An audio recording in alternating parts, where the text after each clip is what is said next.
आपलं शासन तर म्हणते की आम्ही खूपसा काही निधी वेगवेगळ्या कामांसाठी देऊ. कुंभमेळ्यासाठी 32,000 उपमुख्यमंत्री म्हणाले, मुख्यमंत्री म्हणाले 34,000 कोटी देऊ. नंतर कुठेतरी बातमी वाचली की एका कॉरिडॉरसाठी आम्ही 11,000 कोटी रुपये खर्च करू. एवढे 1,000 कोटी रुपये जे शासन वेगवेगळ्या विकासांच्या कामासाठी खर्च करते त्याच्याविषयी मला कुठलाही आक्षेप नाही. पण जर ह्या हजारो कोटीच्या रकमेची जर साधन तरतूद करत असेल तर या रकमेपैकी मी असं म्हणालो की 0.1%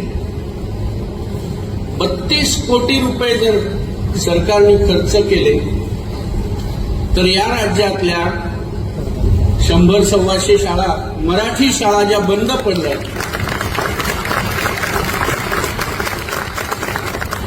त्या बंद पडल्या नसत्या. आणि मी हे तुम्हाला आग्रहाने, आवर्जून आणि स्वानुभवाने सांगतो की मी माझं पूर्ण प्राथमिक, माध्यमिक, इयत्ता 10वी पर्यंत शिक्षण मराठी माध्यमात घेतलेलं आहे. नगरपालिका, जिल्हा परिषदेच्या शाळांतून घेतलं आणि त्यामुळे माझं काहीही अडलेलं नाही. मला मराठी भाषेने दुसऱ्यांकडे पाहण्याची एक उदार मताची दृष्टी दिली. सुरेश भटांनी म्हटलेलंच आहे, बोलतो मराठी, ऐकतो मराठी, लाभले आम्हास भाग्य, बोलतो मराठी, एक धर्म एक जात सांगतो मराठी. असं जर आम्ही एकीकडे म्हणत असू तर आमच्याच मराठी माध्यमाच्या शाळा बंद पडत असतील तर आम्हाला पाहावं लागेल. दुर्दैवाने इतर आश्रमशाळांची परिस्थिती देखील फारशी चांगली.